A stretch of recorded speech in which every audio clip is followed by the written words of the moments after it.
Hello and welcome back, everyone. This is Scootsy16 with another round of the Elite Discord tournament. If you've been watching this so far, hopefully you've gotten a chance to catch the previous two games of the Prowl versus the Arctics. Both were played at home for the Prowl at the Swagger Center.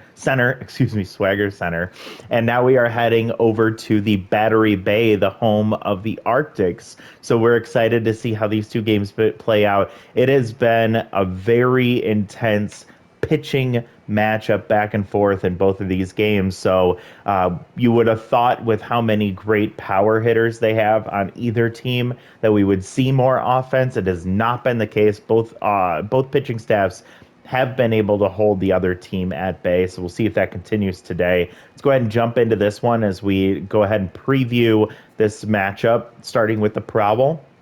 And we'll see that Mew Chambers is going to stay at third base for the Prowl in this one, leading off once again. In the second spot, in shortstop, is going to be Reese Bugby. Reese playing in locked-in mode here. He's going to be playing his primary position despite his utility elsewhere.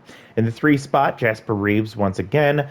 We've seen him see that choker trait activate, but it hasn't played too much of a role because his skills are already so good. Next in the fourth spot is Jada McCarthy. As the catcher, she'll be starting her third game, and you can see that she is starting to get a little tired. We've seen that kind of happening in this third round of games that these catchers are staying in, and they're just fighting through that pain. She was the game winner in game one. She was a bit quiet in game two. We'll see what she does here in game three. Donald Frost will be the DH today, so he's going to take advantage of that speed on the base paths as well as his really great power. We'll see if his contact plays up or plays down. In center, we'll still have Devon Bailey. And again, even though he has really great fielding traits, that Butterfingers can come in at any time when he is trying to dive, slide, or jump to make a catch. So hopefully that does not impact him. He'll also get that quick boost out of the box. So we'll see if he's able to stretch a couple of plays into infield hits. In the seventh spot, Francisco Henson comes in once again as the right fielder. Known for his defense and his power, he can hit the ball pretty well too. But again, most of this team has been quiet for this series so far, so we'll see how they open it up in game three. Aaron Platoon gets the start in left field. He will be leveraging that power, not a great fielder, and he is a bit slow on for outfield, but we'll see how he is able to handle things out there in left. And then in the ninth spot, Violet LeBlanc comes up once again. We'll see how she handles the pressure in the ninth spot and able to try and wrap it around to the top of the order. For the Prowl, their starting pitcher today is Blind Nolan. The sixth round pick was actually the fourth starter drafted by the Prowl, but he gets bumped into the three spot. So they saw something they like in him, and they're actually going to jump him up in the rotation. Now, Blind, rumor has it, he actually is blind, and that name is not just a play on words or anything, but this has not been proven yet. A lot of people ask him. He's always kind of either playfully joking or kind of brushes it off. So no one knows for sure. But what we do know for sure is that he is a hell of a pitcher. He has junk for days with that elite slider, playing up even more with his elite junk. You also see that he has two fastballs, which will be about average today, the four seam and the two seam. But that just kind of is his starter to try and get him to that elite slider to put out. His accuracy is just about average, which if he is blind, that's incredibly impressive. But we'll see how it plays out today against a formidable opponent in the Arctics. So for the Arctics, we're going to see Oakley Reddier, the captain, back on into the one spot for the Arctics. He's going to be manning left field, his secondary position. But he's all about that offense. We'll see how it plays.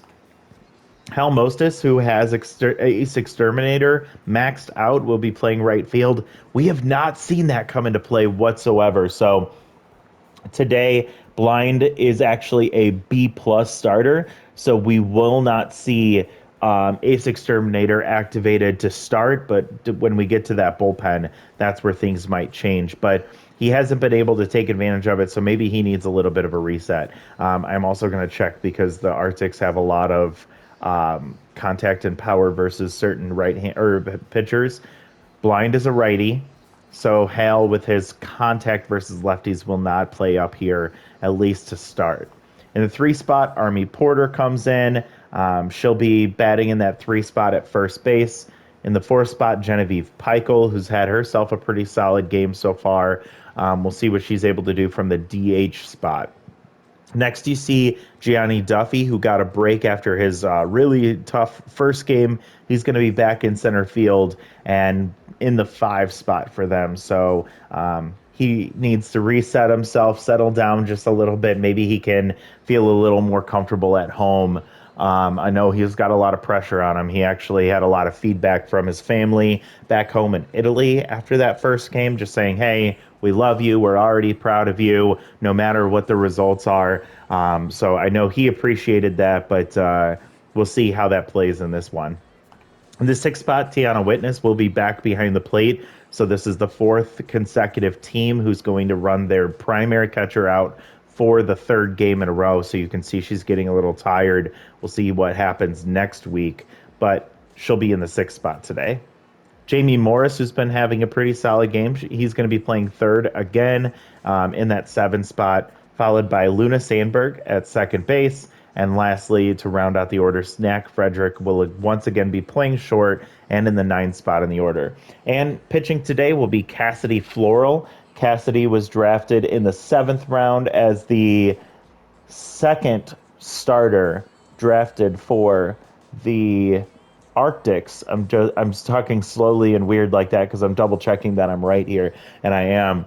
So Cassidy comes in with her four pitches, again, two fastballs, two off-speed pitches, and she's going to be playing off of those fastballs. So they both have an elite slider.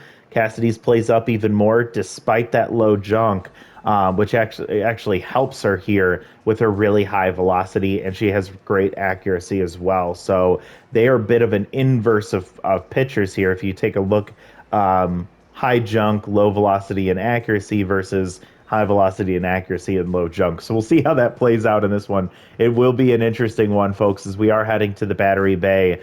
The first time we get to see this one in such a fun park to see, especially at night. We're going to be able to see all the fun happening in the background, but we're going to be focused on all the fun happening in the foreground and on the field. And there's Gianni Duffy coming out to greet for the captain's meeting here before the game. And we're about to get this one started. The Prowl will get to come up to the plate first, leading off with Miu Chambers, who's batting .333. So she is getting a hit a third of the time, but she hasn't really had much to show for it yet. And Cassidy Floral trying to find a way to settle in quickly and feel like she's in a good spot. Now, Cassidy, what a play from Jamie Morris at third, and he has been a very concrete third baseman over there on the hot corner, and his defense continues to shine for the Arctics, which again has been very interesting to see play out in a game or in a series in which we thought those offenses were going to be very potent all series long. Makes another diving attempt, but that one goes foul, so no one gets to remember the fact that he misplayed that one. Now, one con to Cassidy Floral's game that I didn't mention during the intro is that she also has that walk-prone trait.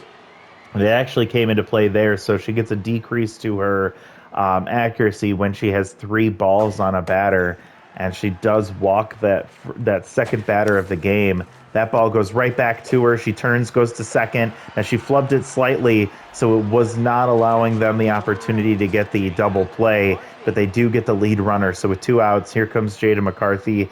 We know that she's a threat, especially on that first pitch. So what is Cassidy Floral going to do? And she's not even going to care, and she puts that one, she actually throws that slider for a strike, and there goes Tiana Witness.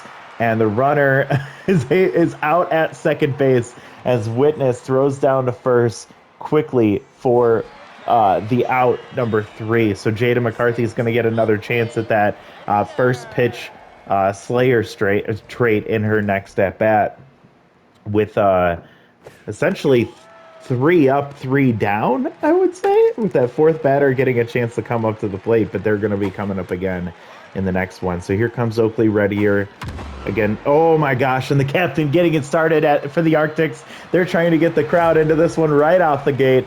A fourth pitch, and that ball goes to deep left center field. He went oppo on that one. 436. You can see the fireworks. You can see the crowd in the background. The park in the background, Battery Bay, just all lit up right now. And if you're watching this from space, it's going to look like the 4th of July so far for the Arctic. So what a start for the Arctics and for Oakley Reddier, who's having a slow start to the series. He's going to feel a little hot in this one. And there's Hal Mostes, who definitely thought he was going to be playing more of a factor in this one. Grounds out to Mew Chambers, who tosses it over for out number 1. We get to Army Porter, the first baseman, with all the power in the world. What can she do with it? And Blind Nolan, trying to settle in, gets the ground ball to Bugby, tosses over to Reeves for out number 2, and you saw Porter just lost her mojo there, so she's dropping down to 10ths. Here comes Genevieve Peichel, the Ted Williams aficionado, and she's been showing it in this series, just base hit after base hit. She's batting .500 right now. She grounds that one hard, but right to Bugby, and that's 3 ground ball outs for Blind Nolan after a leadoff homer from Oakley Reddier, who got the scoring going for the Arctics, and we'll see how that plays through the rest of this game, as we know that no lead is safe in this tournament. So Jada McCarthy with her first pitch Slayer once again. Is Cassidy Floral going to go right after her? And she does with a strike at the top of the zone. I don't know if Jada's trying to be patient. Kind of ironic for her to do that with her first pitch Slayer trait, but Cassidy Floral's not scared at all. She goes after her for 3 pitches and gets the strikeout. So here comes Donald Frost. Gets that first pitch strike once again. He has not gotten a hit in this series, so he's been struggling. Now down 0-2. Fights off a pitch, barely gets any bat on it. And he's now just kind of swinging to stay alive as he takes that ball inside for first ball of the at-bat and fighting off another pitch. 1-2 count here. And swings through that one for strike 3. So Cassidy Floral, feeling like she's settling in, has only allowed the 1 base runner so far, and then they got thrown out by Tiana Witness. Here comes Devin Bailey. Swings foolishly through that one. He's batting .400, and he puts that one into the left field corner. Oakley Reddier is able to get to that one, but not before Bailey, with that sprinter trait, is able to get a head start on him and slides into second base with an easy 2-out double. So can the Prowl settle back in and try and get that run washed out? And the base hit from what looked like it was going to be an easy base hit gets taken away from Henson by the sliding Oakley Reddier, and his mojo gets another boost as he's been playing out of his mind to start this game. And if you wondered if the captain wanted it, I'd say that he does, and he's been showing it in this one. Now making 2 outstanding plays, 1 at the bat, 1 with the glove, and they're able to get out of the inning. So Gianni Duffy, who sat out second game because of his tense mojo, he charges that one to right field, and Henson makes his own play in right field for that one, catching it on the run over his head. That ball almost got over him and would have gone all the way to the wall, and Gianni Duffy starting to see the ball a little bit better. He hit that one right on the barrel, but just unfortunately in the wrong spot. And that ball is going to get just past Mew over the third base bag and goes all the way into foul territory for a base hit. And that was, who was that? I missed who it was. Ahead of Jamie Morris. It might have been Tiana Witness. And here comes Jamie Morris, who comes up. It was Tiana Witness who got that hit, and Jamie Morris gets the base hit and the mojo boost. So the Arctics have another inning of something brewing here against Blind Nolan, who is still at neutral mojo. He does have pick officer, and Tiana Witness, the lead runner, has bad jumps, so not a good combination, especially since against a good catcher in Jada McCarthy behind the plate. So Luna, with the little hack activated, pops it up to right field. Henson gets under that one easily for out number two. He's got an incredible arm, so no one's going to be moving on him.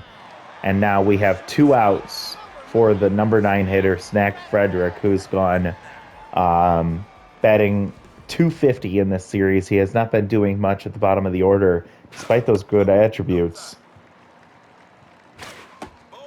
Taking ball 2, 2-0 count here. This might be a spot where he's going to go for it. 3-0 count now. See if he gets a green light. And he thought about it, but he's just going to take that one. 3-1. And he swings at a pitch that was probably ball 4. And now full count, the runners are going to go. And he fouls that one off, fighting off a bad pitch. And he takes strike 3. It swung right into the bottom of the zone. That's that elite slider we've been talking about. And with that high junk, it just looked nasty as that ball just kind of sunk right into the zone. And Frederick can't believe it, but after two base runners reach, Nolan is able to settle in. Did not get a chance to talk about Floral at the beginning of this game starting, as we've had pretty much just action happening right out of the gate, especially from her pitching, as she gets another strikeout there. You might be wondering, boy, she really looks like she's really calm in such a high pressure game and a high pressure tournament that we're in. What keeps her in Zen mode? Fun fact about Cassidy is she just likes to crochet in her spare time. So if the camera catches her in the bullpen or in the dugout there, you'll actually see her working on it just as a way to, oh my gosh, Jamie Morris with about a David Wright looking play, diving backwards into left field for that out. And what a huge play. This defense has been insane for the Arctics, and the pitching has been just as good from Cassidy Floral. She actually knitted a blanket for Oakley Reddier's daughter when they had their baby last year, which was kind of one of those nice little like moments between your teammates where you can just tell this team really connects and really vibes together. So here comes Oakley Reddier. Speaking of the Devil, he's their number 1 batter, their captain, and not only is Mind Gamer activated here, but so is Bad Ball Hitter. And he swings at that one, and he pops it straight up left field, camped under it, is platoon for out number 1. So he goes down quietly this time in his second at-bat, but he still should be locked in after what has been a great game for him. And here comes Hal Mostis, who needs to turn it around for this Arctics team. He's batting 143. And he pops that one up, and it's going to get out of play. Down 0-2 already for Blind Nolan, who's been laboring but gets the strikeout there, and you can see he's feeling himself. Blind Nolan has been putting up a lot of pitches, but he's been able to keep the Prowl in this one. He's already at 35 pitches, and he goes to face a tense Army Porter who grounded out in her last at-bat. Nolan's still in neutral mojo. 1-2 count. Gets the ground out. Bugbee there. Tosses it to first. Reeves catches it for out number 3. So Army Porter's woes continue as she grounds out in a quiet inning for the Arctics once again. So outside of that solo shot in the first inning, the first batter, it seems like the Arctics have kind of gone cold for a little bit here. So we'll see what happens. And that ball is going to get just off of the wall on the fly. Duffy gets it in quickly, but that's another leadoff double for the Prowl.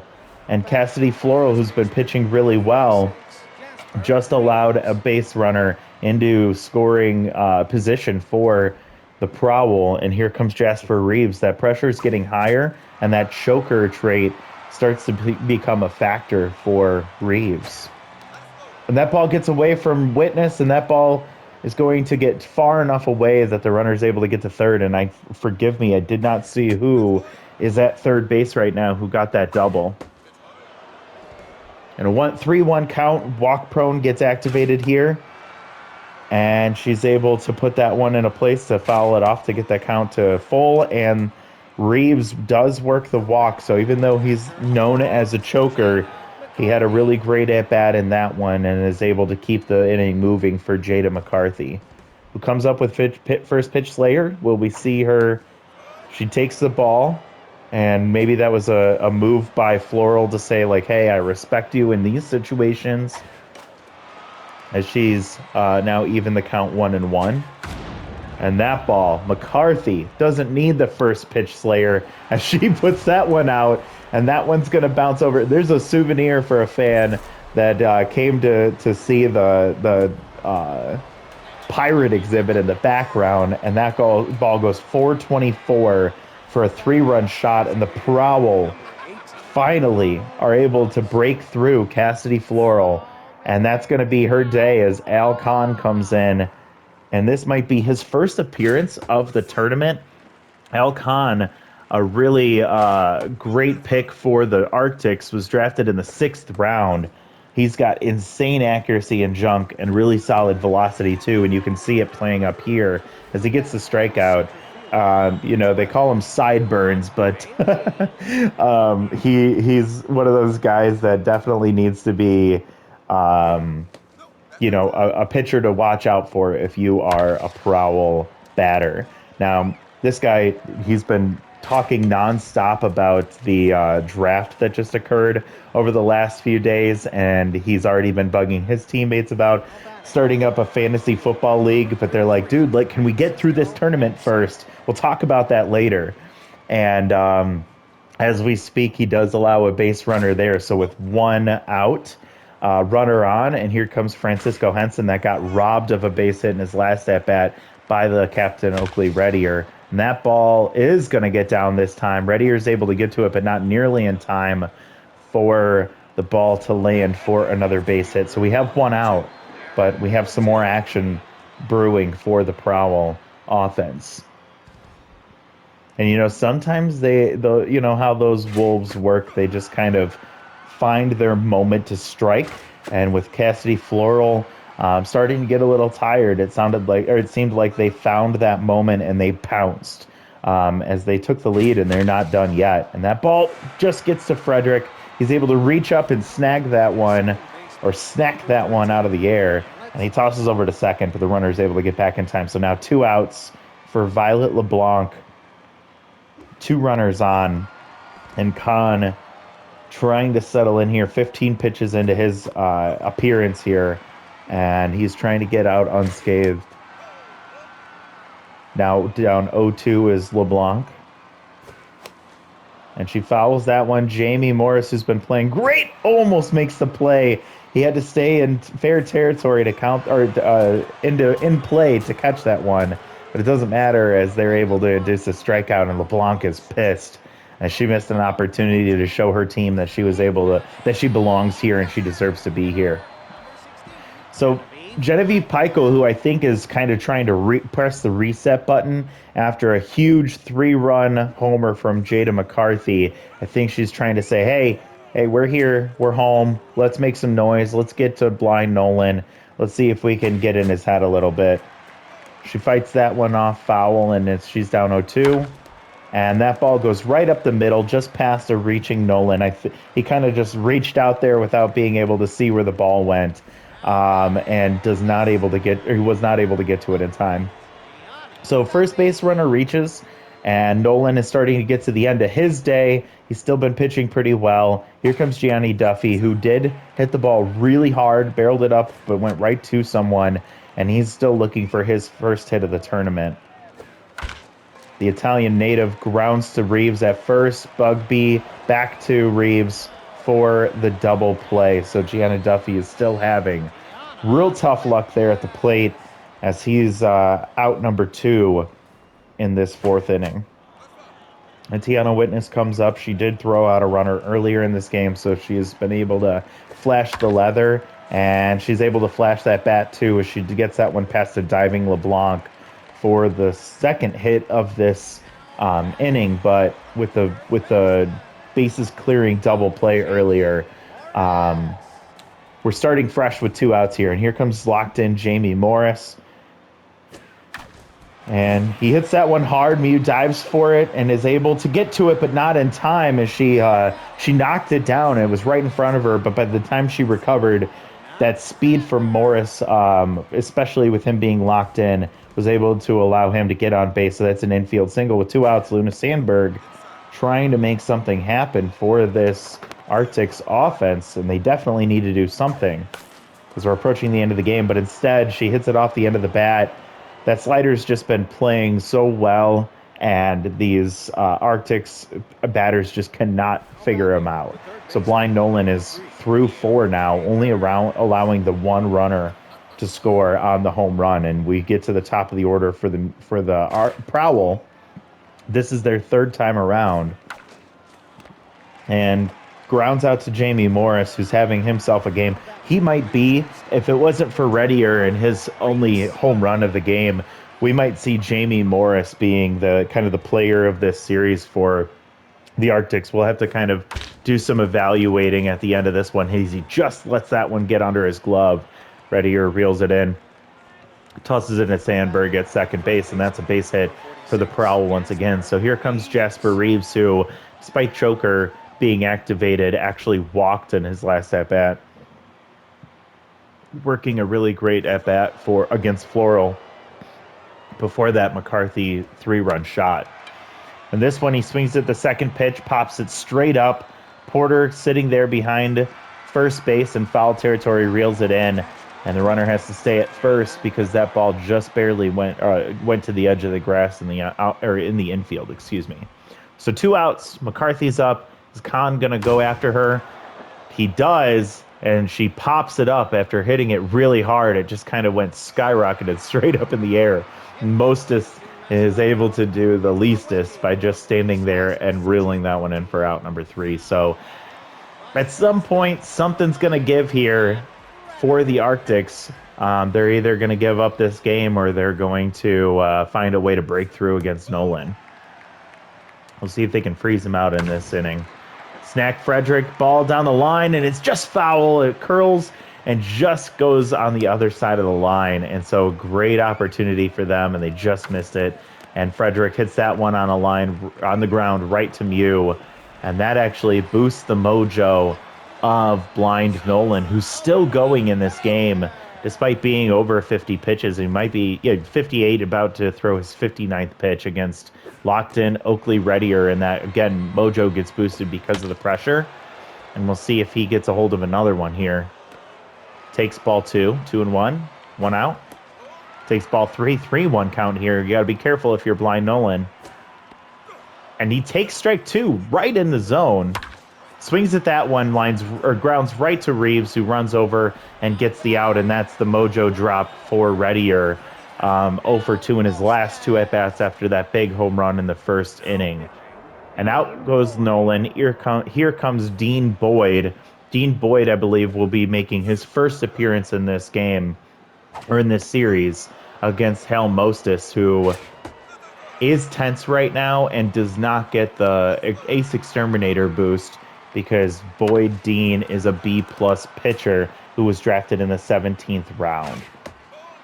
He's going to try and use his elite four-seam to his advantage against these batters who've been seeing not much velocity against Blind Nolan, and that's a really big shift when you're kind of facing those slow off-speed pitchers, and then you come up against a guy who has an elite four-seam like that, and Mostis does strike out, so he has just been floundering in this series, and you got to wonder at what point does he need to take a break.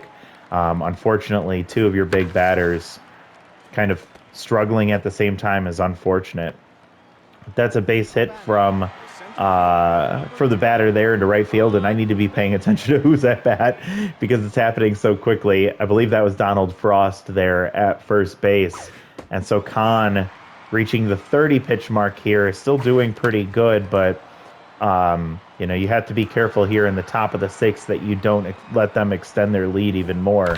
So here comes Boyd. Boyd grounds to Luna Sandberg, who tosses it over to to second, and it was not in time as Donald Frost's speed was able to allow him to reach second base, and that's an infield single with no outs. And here comes Francisco Henson. So Kahn's got to be feeling frustrated. Sandberg in disbelief. Didn't really expect the speed to play up there. And 1-2 count. Kahn gets him to chase there. Henson trying to stay alive here and make something happen for his team. 2-2 now. And Luna Sandberg tries to sneak up behind Frost and pick him off. She wants revenge there. And that ball just gets past the diving Sandberg. Gianna Duffy gets it in time. The arm's not that great, and Donald Frost with that speed. Not only was he able to reach second base on that infield single, but then advances home on a single up the middle. So Werner Daniel comes in. He's been like the glue holding this bullpen together for the Arctics. Kahn comes out and Daniel comes in, who's already locked in, but he's been pitching in every game this series so far. So he's at some point going to start to feel that wear on him just a little bit, and he's going to try and use that elite four seam to his advantage. As he gets that strike right on the corner, and you can see that elite accuracy coming into play, as that's a much needed strikeout with 2 on, and this Prowl offense looking to pounce once again with 2 runners on, 1 out. A little hack activated for Violet LeBlanc. 1-1 count here. Fouls that one off, and little hack gets activated once again. And Daniel gets another strikeout as that ball just drops right into the zone, high and inside for out number 2. And here comes the leadoff hitter, Mew Chambers, 0 for 3 today. She's been having a tough series as well. And she grounds that one.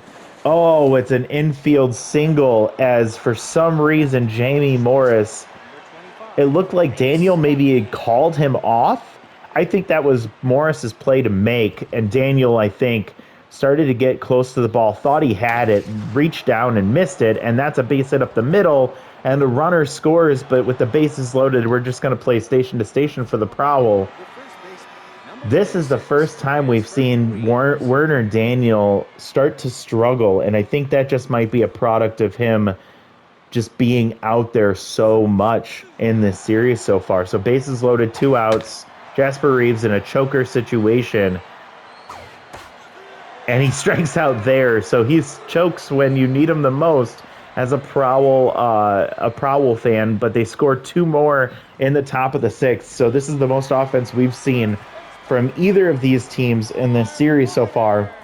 And the Arctics have a lot of work to do, starting with Tense Army Porter against Dean Boyd with his elite 4 seam. And we'll see if the Arctics can fight back in this one. We've seen the Lockhorns do it with a 4-run deficit in the 6th inning, but can the Arctics do it? Their offense has been playing really quiet, and Army Porter swings through that one high in the zone for out number 1. So here comes Genevieve Peichel. When you need a base hit most, you call on Genevieve Peichel. She's batting .500 in this series. 0-2 count already, but she's not scared. She takes that one, ball 1 inside, almost hits her, and hits that one on a line for a base hit right in front of Henson, and they get a runner to reach base with 1 out.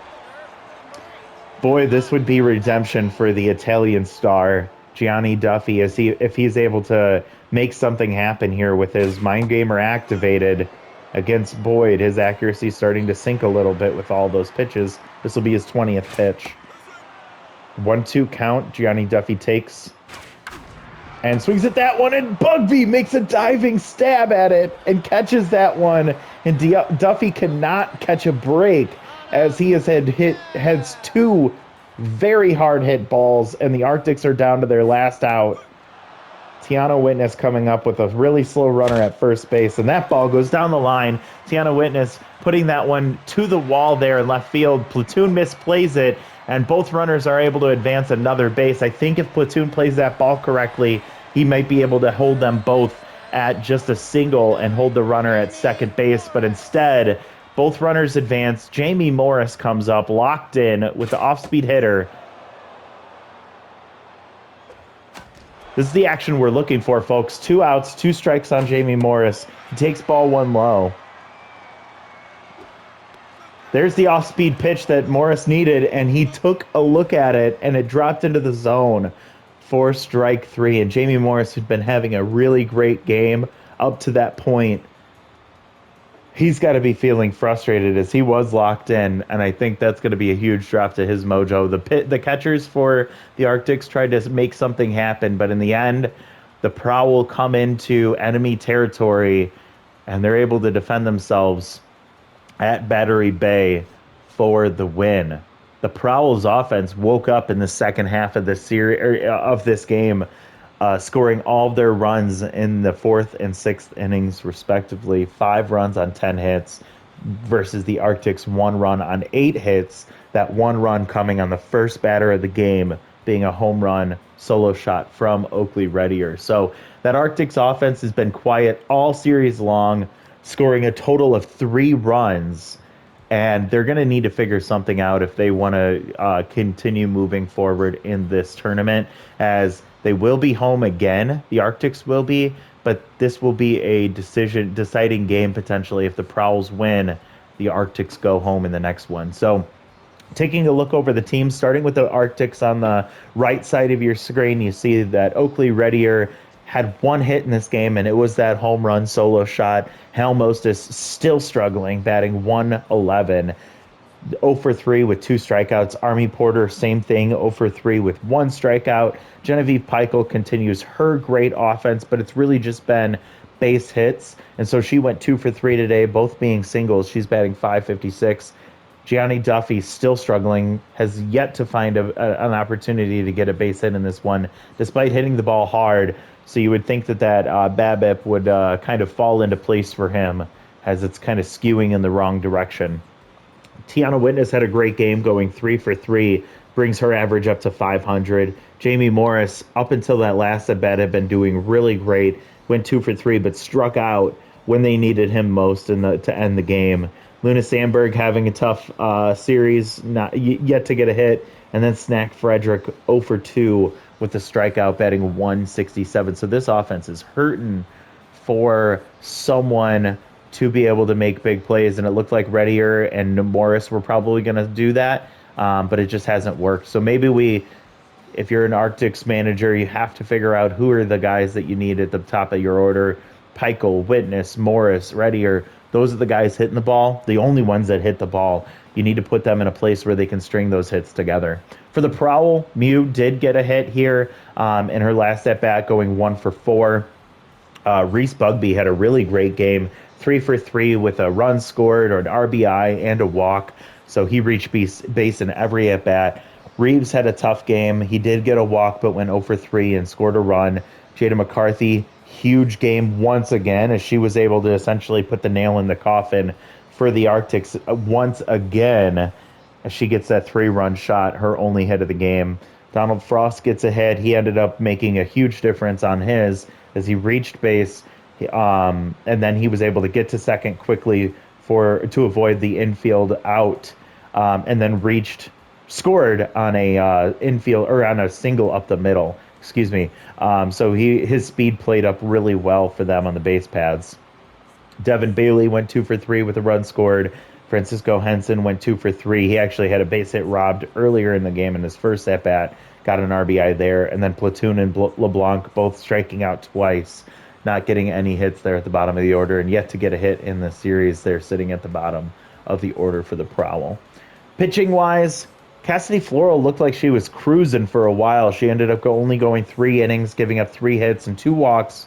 That walk prone really striking her and really hurting her. She gives up 3 earned runs, all on that home run, and striking out 4. She gets the loss. Al Khan comes in. He did okay, pitching 2 innings, giving up 5 hits, 2 earned runs, and striking out 2. And then Werner Daniel, he came into a tough situation and did the best he could. He did give up 2 hits in his 1-inning pitch, but strikes out 3. So strikes out every batter he got out in that game. He's just been torrid through this tournament so far. The Prowl start with Blind Nolan, and he goes 4 and 2/3 innings after giving up that solo shot in the first inning, only allowed 5 more hits the rest of the way, striking out two. He gets the win, and then Dean Boyd comes in, finishing everything off 1 and 1/3 inning, 2 hits, 3 strikeouts, getting the save.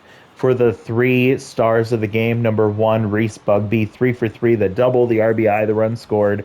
Had a couple of really good plays there at shortstop as well. He's having a great series. Jada McCarthy, same thing. The catcher went 1 for 3 with that 3-run homer being the game-winning hit for the Prowl. And then Oakley Reddier, who went 1 for 3 with that solo shot to lead off the game, kind of settled in, but made a really great play or two in the outfield as well.